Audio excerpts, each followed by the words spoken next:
Yeah.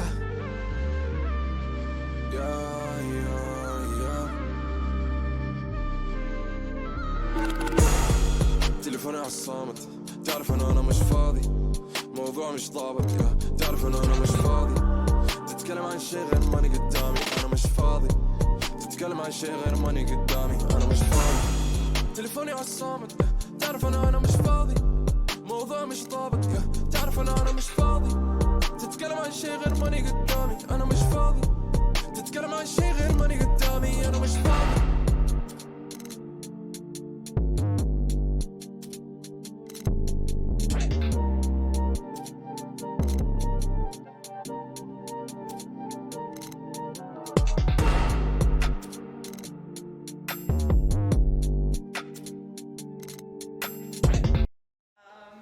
Joining the Arts Chat series. This evening's conversation is called Arts for All, Creating a Model for Inclusivity, and it's presented by the Arts Center in partnership with the NYUAD Art Gallery and the Career Development Center here at NYUAD. The Arts Center, this talk and the Arts Chat are part of the Arts Center's Off the Stage series, which includes visits to NYUAD classes, community dinners, also the Arts Chat and post-show Q&As. And if you want more information about the Arts Center's Off the Stage series and also their performances, please visit their website. So I'll tell you a little bit about the space that we're in and about the NYUAD Art Gallery. The NYUAD Art Gallery is a non-collecting, non-commercial academic museum situated within NYUAD.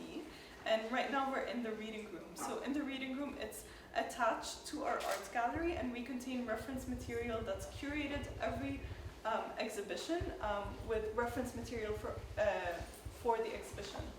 And the current exhibition on view is called Khalij Modern, Pioneers and Collectives in the Arabian Peninsula.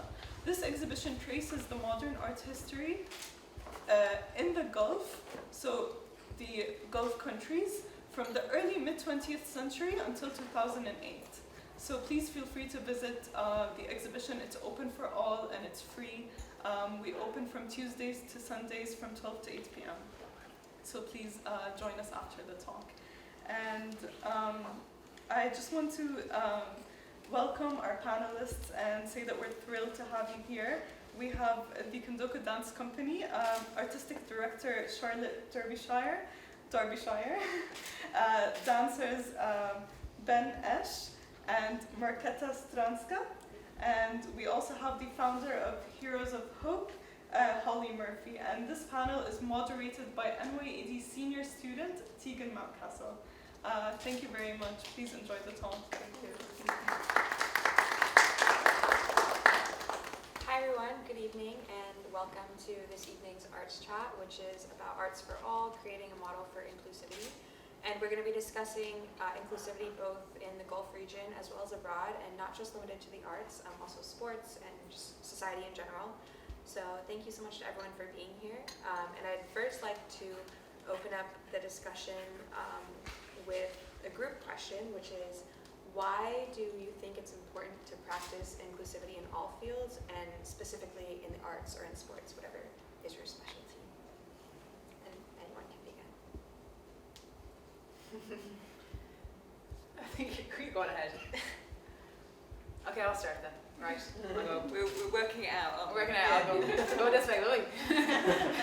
I think when it comes to this topic in particular, I feel like just as society in general, we've gone very exclusive, being perfectly honest. And the idea of what is inclusion, what isn't inclusion doesn't really exist. I think people are still trying to learn about it, and a lot of people are trying to catch up with this concept. I feel particularly my own generation above me, they've really lost connection and we understand it. So the work that I do, Here's a Hope, is a not-for-profit organisation for children of determination and adults with additional needs who want to have access to sports and sport events. So the big thing that my ambition and dream and goal was, every time I walked into my own gym, like I go to CrossFit, I play rugby, there was never a person of determination in the gym. They were never at the rugby club, they were not at basketball. And it blew my mind. And I was a school teacher at the time. And again, what was happening at schools was the children were being removed from the PE class to go and to do their one-to-one academics or one-to-one support. And I thought, this is blowing my mind. No, why is this all happening? And without even realising it, we had built these walls, like between what is mainstream and what is deemed to be inclusive. And it wasn't. So that was the model that I decided to create, was to rip down the walls and to just start introducing classes that were adaptable for people of determination, where they could come and use the gym, but actually in a very safe, comfortable space. And it changed them. It built their confidence, their self-worth, their self-esteem. It gave them purpose. We now go to all mainstream events. We don't participate in specialised events. We compete in the same events as everybody else. And they win. Like, they win events, they do fantastically. So, but by being there and creating that awareness, I think suddenly this topic has grown. And now people are starting to understand it a little bit more. And there's that sudden light switch is starting to kick off. But without kind of pioneering the way, the walls will still remain. So I think a lot of it comes down to that awareness and people truly understanding, being educated and building that knowledge. Because my big passion is for the next generation that's coming through, that they don't have to experience that isolation, that the families don't have to worry about their kids not being included or not having a future. So that's what kind of my kind of purpose around this is, to be honest. Yeah. Anyone from Candoco like to speak about this? Yeah, I'm really happy to, but with either of you. I can just say for me it's just it's my everyday experience and like it's a natural consequence of my life experience, and I never thought about that way actually. I just do what I need for my living, and I actually do a bit struggle still with the word inclusivity and who's including who, and who's the majority, etc. And for me it's much more about awareness of different needs in the society, in our communities, wherever we are working or living in, and seeing each other as an individual respectfully with certain needs and being open-minded and like ready to solve certain situations or problems. Yeah, and I guess if I was to add anything, it's something about Candoco's perspective in that we, have had the incredible privilege of working in inclusive, you might call it, integrated, we might call it, but diverse settings. And from our own experience, personally and professionally, it's my own personal experience that the art that we make is more exciting when different people are working together with different cultures, experiences, artistic backgrounds, abilities. So that's why I'm still in the game, because after 30 years I continue to learn and to discover. And that for me is what it's about. Thank you so much. And I guess to follow up on that, for Marketa and Ben, as dancers for an integrated company like Candoco, what roles I know you mentioned that form, movement, and gesture really guide your work, and what roles do those play in a company where there's such a diverse set of abilities in Candoco? Form, movement, and gesture. So I would understand that in relation to, say, like the language or the content, the materiality of like a situation that we're working with, a choreographic proposition, for example. And I think in terms of my practice as a dancer and somebody who leads or facilitates teachers within that, both a bit with Candoco and also in other contexts, is that, I'm relatively new within this field of, let's say, explicit inclusive practice, so I'm learning as I go along a lot about that still. But I think my approach, and I feel like I'm in a field where this is more commonality of our approach, is to say that like each individual's manifestation or form, gesture and movement is completely appropriate in response to the anchor that one is given in order to kind of manifest something. So that, not that that's to sort of level anything, or to take anything away from kind of qualitative nature of what that is, but I would say an inherently inclusive approach is to work very specifically with a proposition for what leads to movement, form and gesture, so that everybody is able to access their own manifestation of that, and that then is like the materiality of what we're dealing with in a choreographic proposition or for a movement phrase in a class. Yeah. So you believe that form, gesture, and movement are kind of related to the individual person and how it manifests in them and their bodies?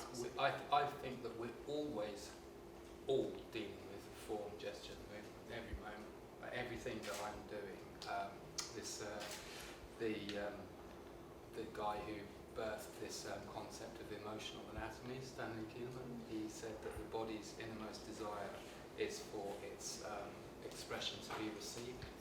So, and we're constantly manifesting our deep kind of need to be in relationship through the form and the gesture that we make. And I see dance and dancing in relationship as a kind of an extension of that. Thank you. And again, with a group question, if any of you have any specific inspiration that caused you to start doing what you're doing, whether that's dancing or teaching or creating a dance company, could you share a bit with how you perceived that inspiration and turned it into what you're doing now? That's lovely.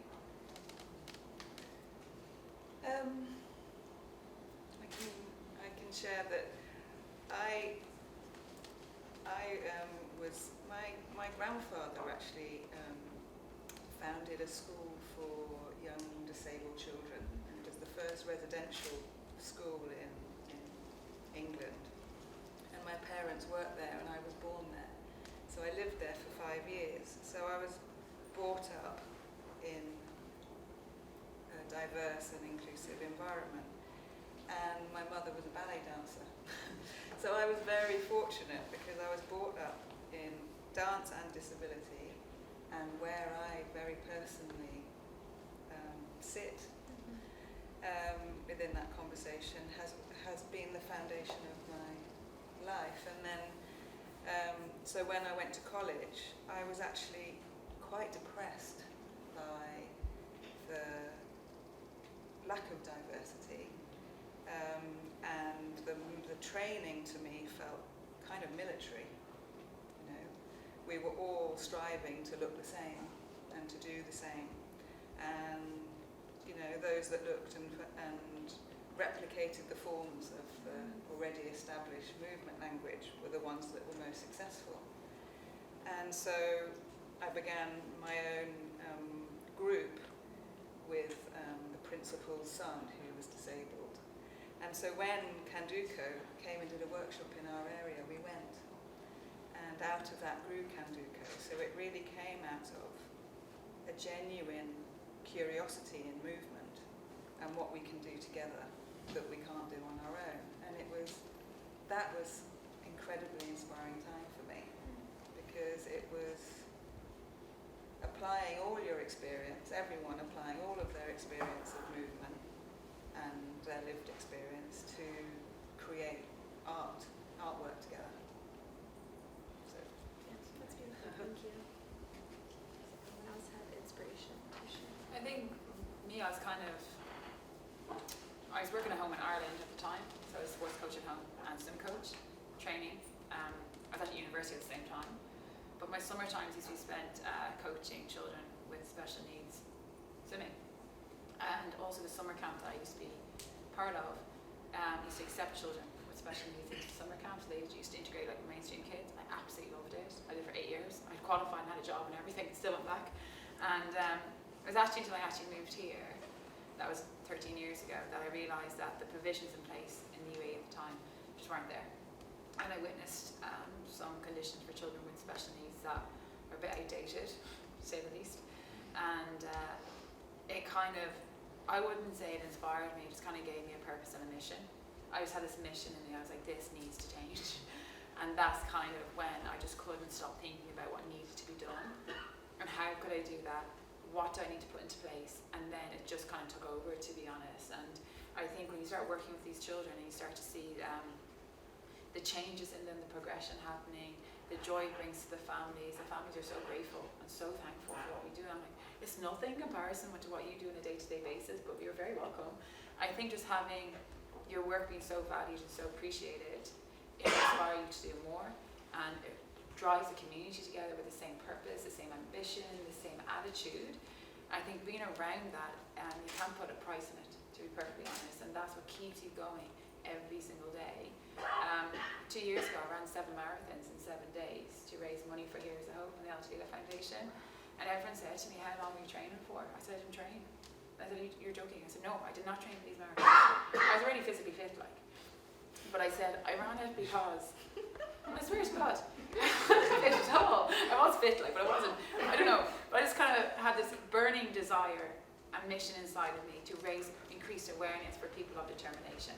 I was so inspired by the families and their commitment to their children, their, like, unconditional love. Like, it was just being around that environment. I just wanted to give even more of myself to them. So I ran the 7 marathons in 7 days, and it brought the community together. So I ran a marathon every emirate, in 7 emirates. So every morning I started at 4 o'clock in the morning. At 4 o'clock in the morning, there'd be people on the start line waiting to go. And I said, yeah, I'm not joking. And they'd be waiting to go, going, yeah, I believe in this, I'm part of this. People would run sometimes 5K with me, some people ran 10K with me, some ran a full marathon with me. And being around that again, and you're running with a purpose, and you're having the children on the sidelines waving their flags, and some of the kids actually joined in and stuff. Like, it's stuff that moves you, like, it's soul changing. It changes everything about why you're even existing, you know?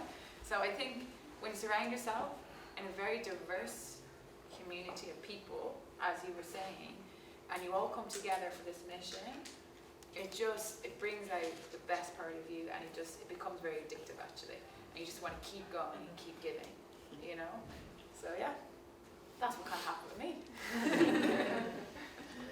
And Hollie, to follow up with, you mentioned a bit about kind of the realities for people's determination when you first moved to the UAE. Yeah.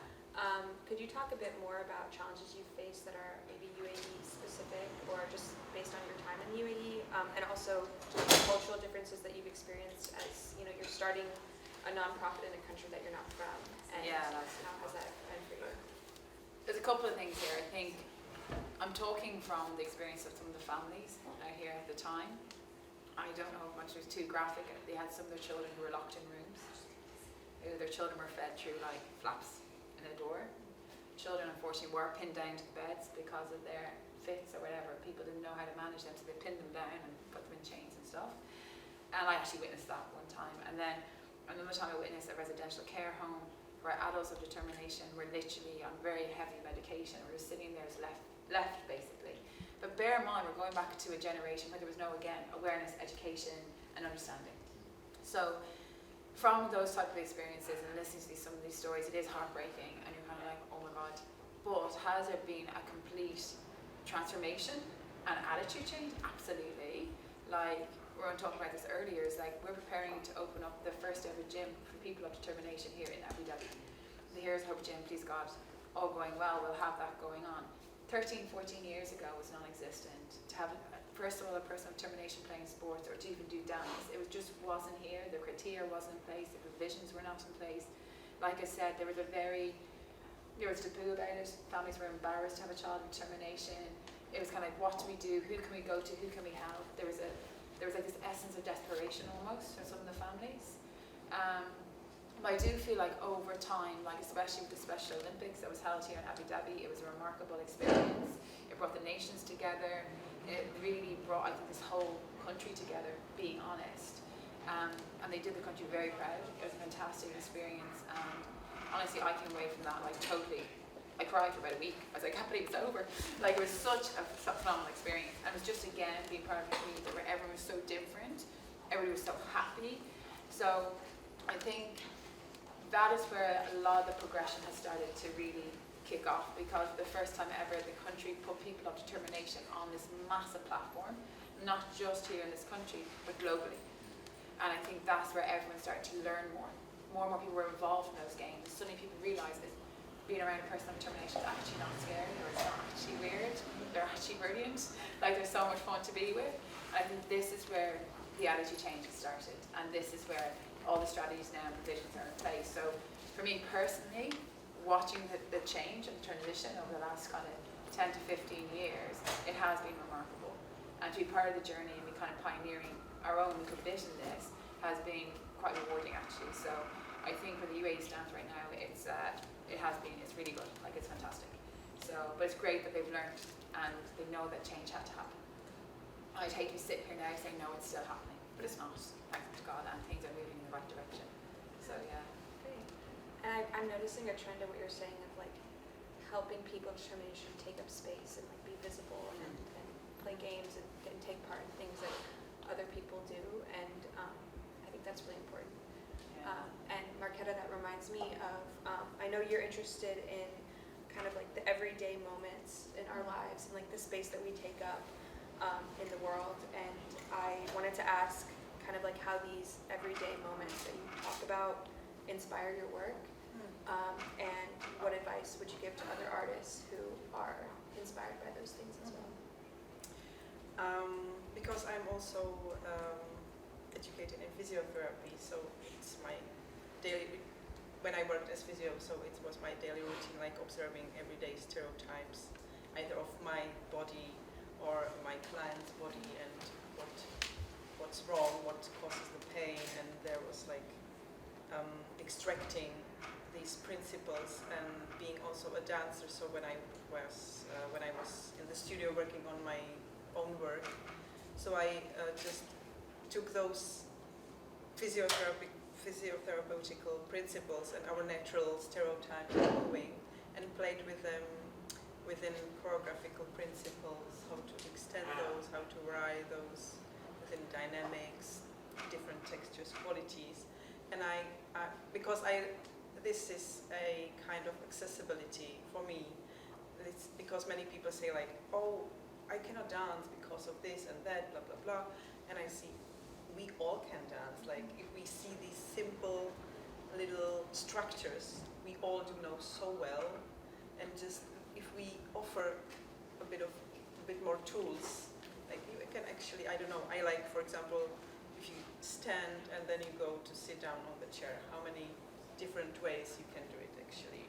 And if you include a bit of repetition, if you include a bit of twist, and you play some music, and so then you just play with sitting up and down, and it's there already. And I love these. There's so much richness, and that's what I've learned through my different physicality, because I had to learn to sense my body differently, even though I danced before. But then there was like a massive change for me to be aware of every single shift in my body. So yeah, I feel like it's so available, so there, it's so accessible. That's what I would love to share, or like push forward. Yeah. Offer. Yeah, that's beautiful. What you mentioned about like there are certain things that are universal. Like yes. Certain things, or send a message even if they do it in a different way with their body. Yeah. And also what I've experienced, because I stopped dancing after my leg got amputated, so I stopped dancing for several years because I had no idea there was something like contemporary dance. Because I knew only ballroom dance or ballet, etc., which was not much possible for me. And then I step by step realized, actually, the dance is still there. It's still so much around me in everyday life. That's what I started to do on my own at home, and then I just developed it further, and ended up in a professional company. All I was going to add is hearing you, Marketa, was reminding me of a beautiful moment the other night in the workshop last Thursday. There was a workshop offering sort of embodied insights into the second piece, if anybody saw the performance on Saturday.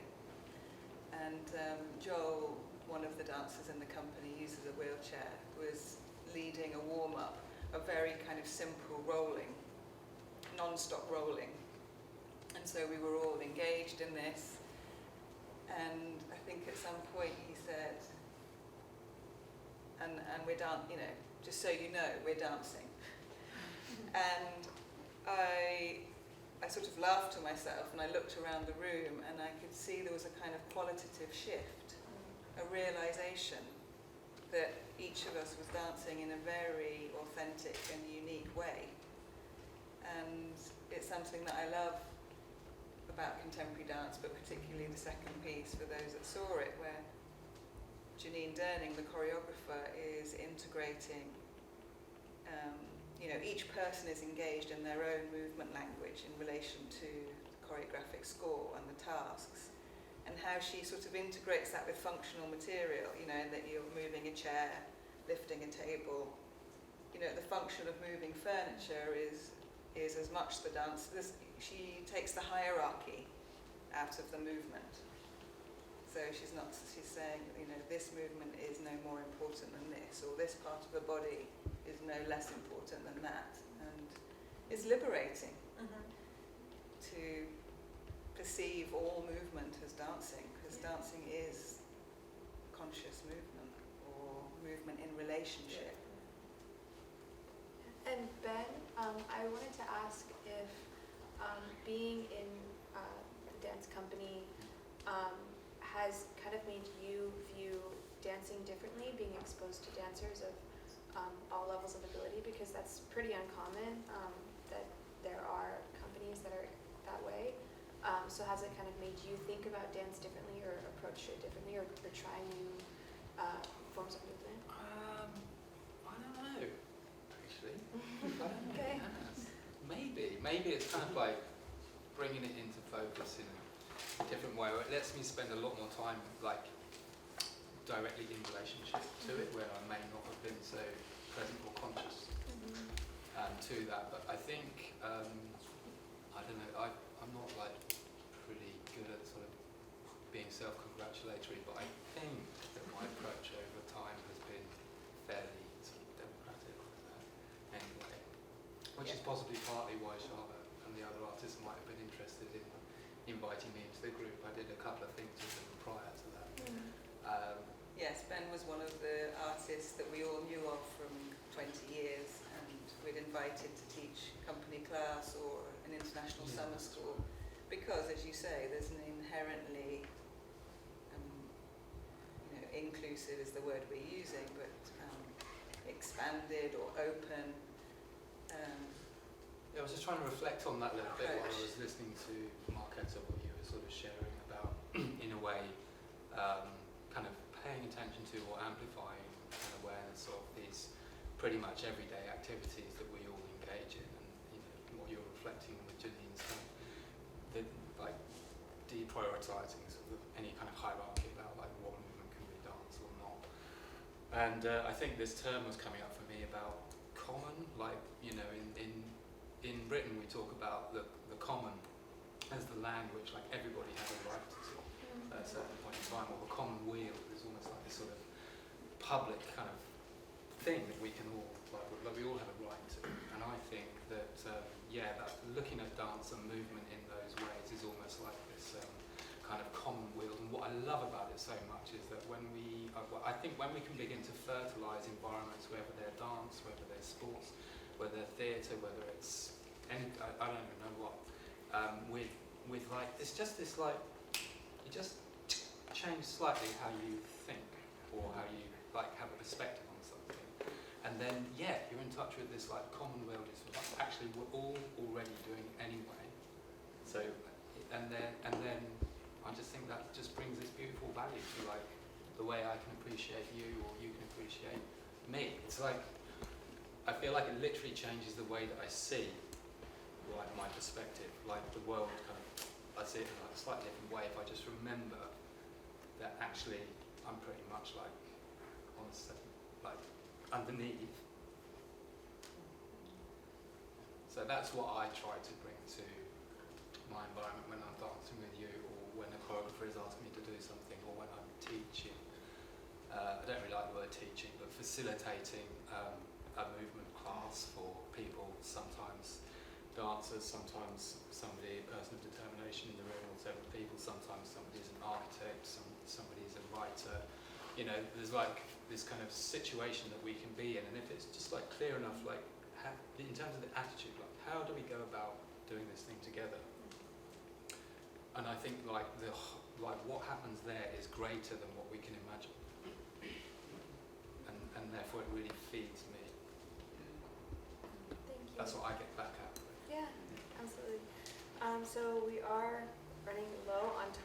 just wanted to ask kind of one more group question, because I think like we could all benefit from hearing, you know, when you decide whether it's, you know, you want to work with people of determination or any other dream that people want to achieve, you know, there's like a lot of things you have to think about, but I think you're all kind of experts in this specific kind of topic of implementing, you know, visibility and empowerment to people of determination.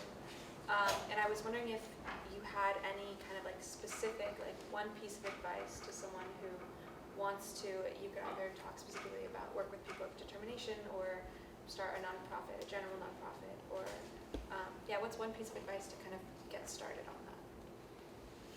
Especially if, you know, maybe you have limited experience but are just, you know, have this passion for a certain thing. I think from my side is if you really believe in it, if you believe in that vision you have of the passion or purpose that you really feel is burning inside, is you have to take the risk. Yeah. And I think that's the scariest part, is like stepping into the unknown and putting yourself into something that's not going to be linear. It's not going to be exactly what you expected. And I kind of go in with the right attitude to take on the different challenges that you'll be faced with. But again, it comes down to attitude, as you were speaking, like just staying very optimistic and positive. Look at every challenge as a learning curve. Because I always believe, like, even if you're rejected time and time again, it's sending you in the right direction. The flow is redirecting you in the other direction. So there's a reason why that door is closing. Don't think, okay, that door is closed, I need to give up now. No, that's okay. Yeah. Something else. I really believe in when one door closes, another door opens. And I think when that happens, like, you just continue to believe in yourself, believe in the purpose, believe in the passion. There's going to be moments where you're going to be stuck, but don't worry about that. Yeah, you will go again. Yeah, and sometimes getting stuck is a good time to reflect and review and think, right, what do I need to do next? So look at those moments again as being a blessing. Those kind of calm moments of being that blessing of, right, I need to think about what we're going to do next. So trust me, the storm always comes. Yeah, the challenge will come and you have to face that. So I think for me, definitely stepping into the unknown, go in with the right attitude, go in with the absolute drive and passion to do the very best in what you believe in, and you'll get there. Slowly though. Be patient. Yeah. That's great advice. Yeah, patience is good. Yeah. Yeah, I would definitely add on top of that, just trust your own instincts, because often I feel people are just afraid of facing a difference or facing the topic itself, but at the same time we all knew how to deal, for example, with accessibility if we meet a person a woman with a baby carriage in a situation standing under the staircase. We know how to solve the situation, or we, for example, when we give a workshop and we end up in with a group of differently aged people, so we know how to adjust. Just naturally we do something. So I think we all do know these things, and we should trust these more, and they just become more aware of these, and then we can widen and discuss further. But they are already there. They are available, for sure. Yeah, stay true, slow down. Don't be afraid to own the fact that you don't know everything and that you can make mistakes. Yeah. Don't bullshit yourself, because everyone can smell it. And I'd say the only thing I would add, which is related, is listen. Also listen. Yes, trust your instincts. Also listen to your own body. The body, each of our bodies are so smart, and actually they know how to connect. And I think also listening to others, so that you're always open and always learning and always working it out together. I think so. I think a big thing which I've learned throughout all this is you can't do it on your own. Mm-hmm. You cannot take it on by yourself. You need the team of people around you. You can definitely build your own team, and again, listen to your own instincts, and the more you connect with people and you understand them, when you have that team around you and you all believe in that same vision, that is when the big things will happen. So I think don't rely on yourself too much. You can only take on so much. Lean into others, build the right team of people, and just go for it. Go for it. The world needs some new ideas. For sure. Great, thank you so much, everyone, for your advice. And I'm sure there's some questions in the room, so we have some time to open up for questions. So if anyone wants to ask, you could either ask it to the group or to a specific panelist. So I can start. I have a question for Hollie. I want to ask about, you mentioned earlier in the talk about your trainees participating in competitions. Yes. And I'm interested in hearing if there was like a fight to achieve that or to be able to include. God, was there a fight? Was there a fight? I tell you what I did to kind of get this kind of ball rolling. I was a school teacher at the time, and I got extremely fed up with the fact that as a PE teacher, I had to select atypical students to go to the basketball game, and these kids got to go to athletics competitions. I started thinking about children of determination who are inside schools. I'm like, why can't I pick him? Why can't I pick him? And it kind of dawned on me that there's literally no after-school clubs. There's no competition, even in their own environment. They are a student in this school, but yet they don't get the same opportunity as the other students in the school, right? So I invented what was called the Infinity Games. So I hosted the first ever, essentially, game determination for children with additional needs who went to mainstream schools and centres to come and actually just basically enjoy like a big massive day of sport. And what was meant to be 35 students turned into 400. I nearly died from the travel from Charlotte Darbyshire and Abu Dhabi. Oh my God, it blew my mind. But standing in the middle of the field before the game started, there was over 1,000 people. Between the athletes, coaches, and volunteers, that's how many we ended up with. And that for me was just kind of that moment where I was like, we need events and we need more for these students, we need more. So we did that day and we got through it or whatever.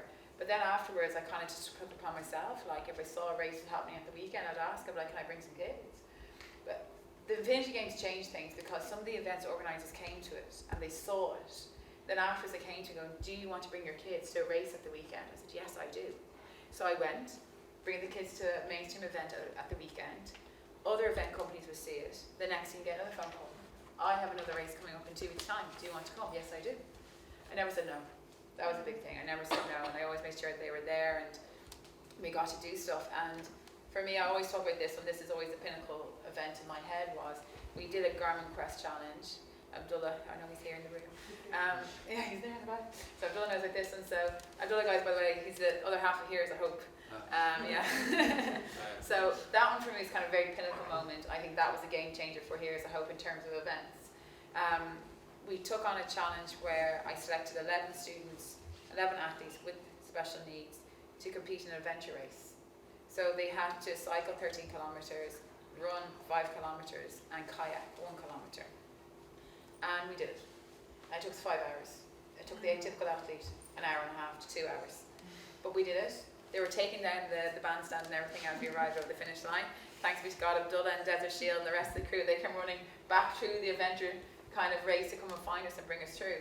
But we had athletes with Down syndrome, autism, out there for 5 hours and they did not give up. And we had the volunteers on hand who did not give up. And I'm talking about they're going up and down the mountains, my heart. I was like, we had walkie-talkies between myself and the volunteers, like, but they did it. And I think that for us was a breakthrough when it came to people of determination and events in this country is, I don't limit them now. We do not limit them. They can do it. Give me a chance and we'll make it happen. So nearly every weekend now we're at an event. I think we built a lot of trust in the community by doing that and by not limiting the athletes. And I think when you do that, that's when the barriers start to break down. But it started with the Infinity Games and it kind of grew from there. But the challenge was there to begin with, for sure. And people's perspective and how they see a person of determination, they all instantly think they can't do that. I guess they can, and they will. You know, so we've got bigger plans, you know. I'm just like, this is only, we're still kind of, I feel, at like, I suppose, base camp. You know, Everest is yet to come. And I feel like they can do so much more, and it is about adapting and put provisions in place, but everybody can do it. The same with dance. Everybody can dance. Everybody can do sports. It's it's the same kind of mentality. So yeah.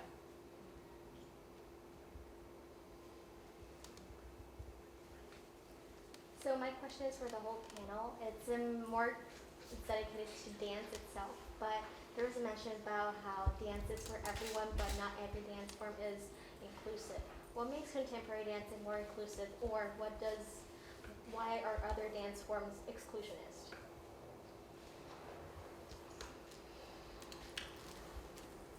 Well, I was just thinking about,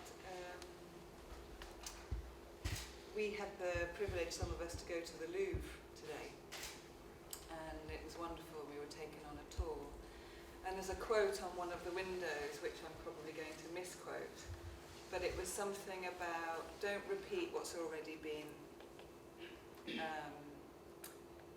don't copy what already exists, but and here, but make your own form visible.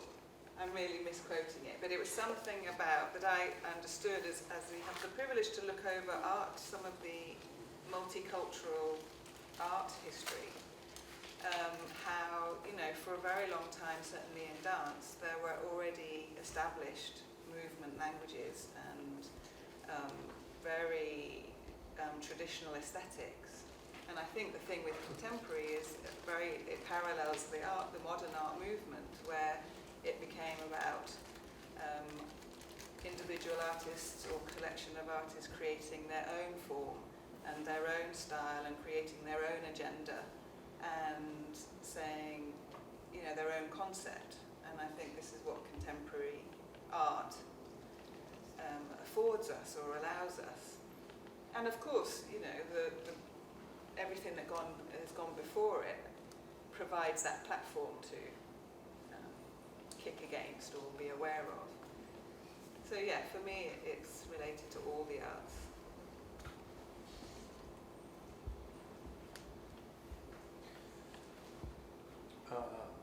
I don't have a question, but I just have a remark. I've missed a lot of the conversation, but I've heard the dance, the sports, the fitness, and bringing all of this together. One thing comes to my mind is The Last Dance, Michael Jordan. Sport, fitness, and The Last Dance. This is a remarkable journey. And the way I see this and the way I translate this in my own language and in my own experience, being in 2016, being in the US in Lake Tahoe, the Spartan World Championship, 8,000 feet of elevation, almost 0 degrees, 75 kilos of wind speed, extreme weathers. I'm running alone there and thinking like, I will stop, I'll quit. It's a 21-kilometer race in the mountains, in the jungle. And then I see Casey, who is almost a 44 years old, legless, double impetus, running the race next to me, and I'm like, he's crossing on his hand, and he's running to me, and he's like, keep going, dude. I'm like, where is this voice coming from? And I look and I see Casey on his hand, wearing his gloves, reaching the same exact distance of the race where I am. We've started at the same time, and I'm almost 16, 17 kilometers in the race, and he's up there in the mountain. Casey done more than 100 races, Spartan races, from 5K to 21K to a trifecta where he does 3 races in the same day. 5K race, 10K race, a 21K race, and he gets the trifecta medals. So he is dancing in a league of his own. He's creating his own dance. He's setting his own standard. And today, us sitting and discussing these things, and Hollie, what she's doing, I mean, everybody's doing a remarkable job, but what Hollie is doing with those kids is just an absolute act of art on its own, and I get inspired by this, and I'm very glad that I'm part of the journey that she's doing, and the message is like everybody is having his own dance and everybody is having his own journey like that they can embark on, and we should just support and Yeah, set great. the stage for that. Yeah, great example. Great. Are there any other questions? When are you Oh, go ahead. I didn't see that. Sorry, I didn't see. Go right ahead. When are you planning to start in Abu Dhabi? The gym. Yes. Ask the boss. We heard something. Yeah. No, we know. are like, it is in the pipelines, but it's one thing that I will say is, as we prepare for this, I want to make sure the athletes, when they come into that gym, they are going to get the very best experience, and we are going to provide high quality programming and for them. So it's not something that I want to rush through. I want to make sure we have everybody in place. So once that happens, I want to make sure that all those athletes that walk in, they are going to have the very best experience. So my standards are pretty high. So until that is ready, we will. But we'll hopefully, please God, within the year. Within the year, we will be there. Within a facility is year. built. Everything is or good. within this year? Sorry, I couldn't hear. Within this year, Oh, please within this God. year. Yeah, Oh, yeah. okay. Within this year, please God. So Okay. everything is built, everything's ready to go. Great. We're into the next stages. And then once that is ready to go, we'll open up our doors. And we can't wait to do that. Please know that we cannot wait to do it. But as we spoke about patience, go slow. It's key. If you go too fast. Okay, thank you. If I may add something on this, like in the coming 2 weeks in Abu Dhabi, it will mark the 2 years, the launch of the 2-year strategy for the PODs. And currently we are working with the authorities, with the Department of Community Development and with Ma'an Contribution Authority to host the anniversary of that event at the Heroes of Hope gym. And then followed by that, like Hollie said, hopefully then we can proceed slowly into launching the gym. That's amazing. Congratulations. We'll take that last question. Oh, I can just ask. I was gonna. It's okay. If we're out of time, I don't want to take up time. That's okay. Okay. Go ahead.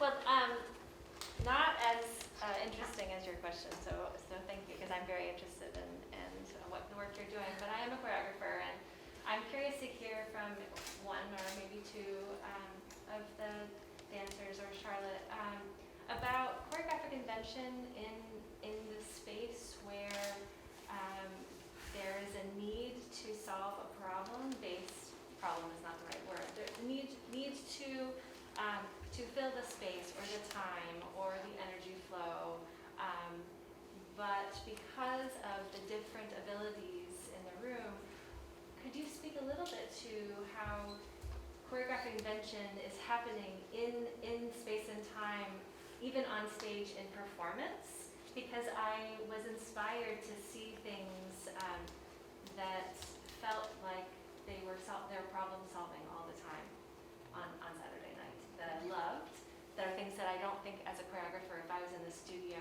that I ever would have been able to come up with myself. And so, long question, but I'd love to hear a little bit about that. And also we could take that an aside question if we want to end. Thank you. No problem. Well, in regard to, let's say, the work that you saw on Saturday, which I think you're talking about Janine Durning's Yes, work, yes. Last Shelter. So, choreography is a very precise series of vessels or tasks. But how those tasks or vessels manifest will be different in each iteration. It can never be the same because it's not set. Which isn't to say that it's not choreographed, because it's very precisely organised in terms of what we're attending to. I mean, her practice is a practice of attention and of non-stopping, making decisions in the moment, often led by the body and not cortically.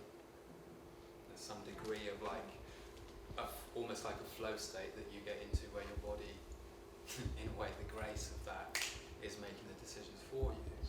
But I think the rigour of the practice is to keep practicing that attention rigorously as an individual, which takes me again back to this sort of, in a way, this democracy of how everybody can have their dance, because that's the work. But within the group, we worked in acknowledgement that, and maybe Marquetta can speak more to this, because I think you obviously know from your own experience, and have spoken to it with Joel and other people, that some things demand like more time for your body than they might for me, but we practice having an awareness of that, so that in the moment we're able to constantly kind of keep recalibrating as a group to the time that something needs in time and space. Janine would say we are making time because of how we're attending to each other and the space and the materials of the space. So that's sort of what I was saying in response.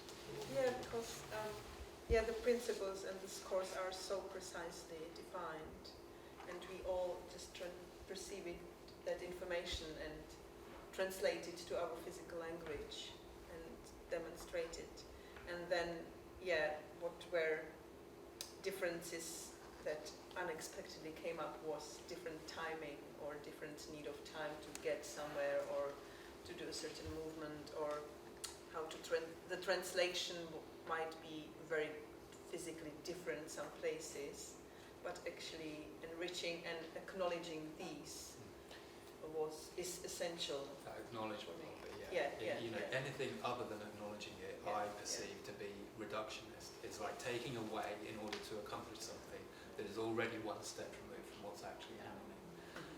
In the same way that it's utterly valid for your group to take 5 hours to do their Spartan race, for example, and it's just unfortunate people started packing up the stadium before they arrived.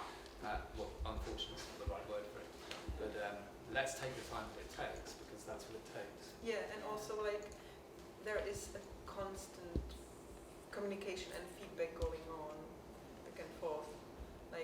Okay, this is the task, this is how I work with it, and she says, can you do it like this? And I say, actually not, but I can do it like this. And I say, and I need this. And she said, and could you try this? And I push my boundaries and invent something else, actually. So that, for me, that communication within working, within the work, with the tasks, and getting then outside feedback for my translation of the task in the score is also very useful and needed. And if I could just add on the end of that, in relation to taking time, like not going too fast, but staying tenacious about what it is that you like, what you're after in a way. And we're still, it's an imperfect practice. That's what I mean about owning the bits where you don't know what you're doing. We're still evolving a working practice where maybe we need to take a bit more time to understand when I translate material, I need a bit more time to investigate it for this, or my working practice demands that I have these needs that maybe I need, and it's where do we find the time and the space to put all those things on the table and hear them together so that we can then refine what our working practice is at this point in time. Thank you. And was there one more question? Thank you. My question is for the members of Candoco, and I'm a dance historian, so I'm interested in the considerations, the dimensions, what is unique about creating an archive for an inclusive dance company versus any other dance company. And I'm thinking both in terms of considerations in terms of the content of the archives and what sort of formats, but also in terms of making the collection accessible to researchers who may be people with information. So if you could speak a little bit about the materials for telling the history of the group. Gosh, so much in that, isn't there? It's so interesting because I'm reminded of there was an international festival of disabled artists and art in London last week called Unlimited at South Bank, and there was a disabled artist, visual artist speaking, whose name was Christopher. I'll have a think and come back. And his PhD was in relationship to the archive at the Wellcome Collection, which is a huge art and science collection in London. And what he discovered in his talk, he was saying, is that his story was not represented in any part of the archive as a black, disabled, trans person. And he spent 3 years looking through the archive, and there was nothing that he could identify with or that spoke to his lived experience. And so his whole PhD is how to, you know, increase visibility for the stories that are invisible and the people and the places. And then to make sure that his archive is fully accessible to all of us from all over the world. And I'm thinking about Candoco's archive, and which needs attention, I must say, that we're so busy in the practice of creating movement. Yes, we have a photographer here. Hooray! And a camera. But it's one of the things that we want to do better going forward, is to really track our own learning so that it can be shared and it can be disseminated. And we have the privilege of having a researcher working alongside us at the moment. Kat Hawkins is doing a collaborative doctorate award, and their research is on the role of the understudy in inclusive dance practice. And so to be able to share that research alongside the creation and performance of our work is very exciting. But yes, our archive needs some care and attention and resource. But what's interesting for me, sorry it's a long answer, is having been at the beginning of Candoco's history and story, and now I can really track back the kind of shifting social, political, artistic concerns over the 3 decades. And now, you know, there's a huge and urgent need in the art world, in the UK particularly, around wanting to nurture and give visibility to disabled choreographers. Well, that wasn't a conversation 30 years ago. 30 years ago, it was about us claiming our space on the stage as dancers. And so, you know, it's interesting to track that kind of evolution. What else could we say about archive? I think you're right. It needs more, care, attention, and like evaluation of, that experience and knowledge what we have already. So Because there's no capacity much for it now. No, capacity is an issue. I think because as a dance company, performance has always been central, and so there is an archive of every single performance. But what do the dancers feel? What's their experience? How do they train? What are they learning? What are they bringing to the practice? How are they contributing to the company's evolution? I mean, you hear each dancer is an individual is an artist in their own right, making their own work outside of Candoco. So how does that inform the journey that we're on collectively? And that is not tracked. Yet. Thank you, Marquetta. Well, thank you so much, Hollie, Charlotte, Marquetta, and Ben. Thank you so much, everyone, for joining us, and thank you to our wonderful panelists. I just want to remind everyone that our exhibition here at the NYUAD Art Gallery, Khalij Modern Pioneers and Collectives in the Arabian Peninsula, is ongoing until December 11th. You're welcome to view it until 8 p.m. today, or return anytime from Tuesday to Sunday from 12 to 8 p.m. And thank you so much. Thank you to the Arts Center and the Career Development Center for partnering on this chat. Thank you very much.